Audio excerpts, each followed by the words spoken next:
বিশ্বের বাসযোগ্য শহরের তালিকায় আরও যুক্ত হলো ঢাকা। ধসে পড়ল দিল্লি বিমানবন্দরের টার্মিনালের ছাদ, নিহত এক। ইসরায়েলের সঙ্গে হিজবুল্লাহর যুদ্ধে নাকচ যুক্তরাষ্ট্র, জার্মানি। শেয়ার বাজারে সূচকের বড় উত্থান বেড়েছে লেনদেনেও। আফগানিস্তানকে উড়িয়ে প্রথমবার বিশ্বকাপের ফাইনালে দক্ষিণ আফ্রিকা। আসসালামু আলাইকুম, মাস্টার মিডিয়ার দুপুরের সংবাদে আপনাদের সবাইকে স্বাগত জানাচ্ছি আমি আলপনা খানম। এতক্ষণ শুনছিলেন সংবাদ শিরোনাম, এবারে বিস্তারিত।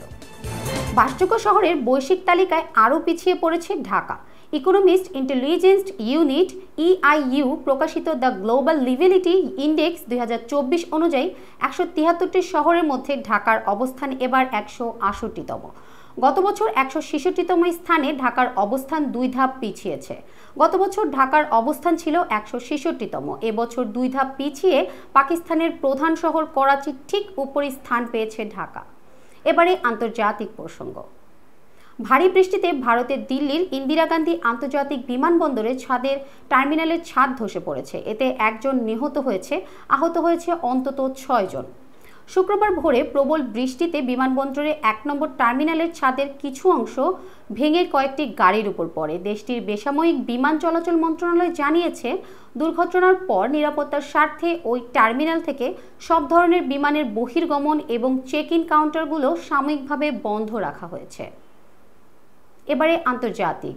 ইসরায়েল জানিয়েছে তারা লেবাননের হিজবুল্লাহকে মোকাবেলায় প্রস্তুত। লেবাননে হামলা চালানোর পরিকল্পনা অনুমোদিত হয়েছে এবং তা বৈধতা পেয়েছে।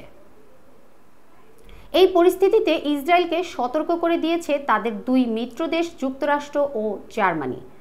যুক্তরাষ্ট্র, জার্মানি ও তুরস্ক ইসরায়েলের পরিকল্পনা নিয়ে উদ্বেগ প্রকাশ করেছে। বার্লিন ও ওয়াশিংটন জানিয়েছে যুদ্ধ আরও বিস্তৃত হলে তার ফল নিয়ে তারা উদ্বিগ্ন। লেবাননকে সমর্থন করে তুরস্ক আঞ্চলিক শক্তিগুলোর কাছে আবেদন জানিয়েছে তারাও যেন এইভাবে লেবাননের পাশে দাঁড়ায়। জাতিসংঘের মানবাধিকার বিষয়ক প্রধান মার্টিন গ্রিফিথস বলেছেন, যুদ্ধের পরিধি ও তীব্রতা বাড়লে তার ফল মারাত্মক হবে। এটাকে আমি ফ্ল্যাশ পয়েন্ট হিসেবে দেখছি।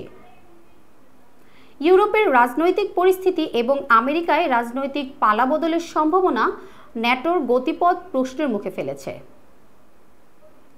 ইউক্রেনের জন্য সহায়তা অটুট রাখতে শীর্ষ সম্মেলনের আগেই উদ্বেগ চলছে।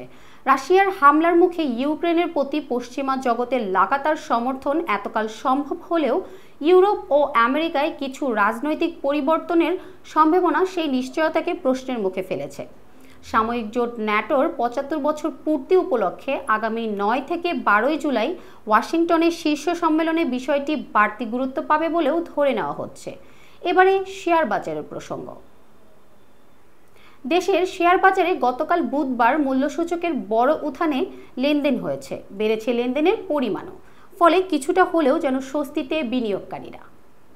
তবে গত কিছুদিনে সূচক ও লেনদেন কমতে কমতে শেয়ার বাজার একদম তলানিতে এসে ঠেকেছে। ইতিমধ্যে লোকসানে টিকতে না পেরে অনেক বিনিয়োগকারী বাজার ছেড়ে দিচ্ছেন।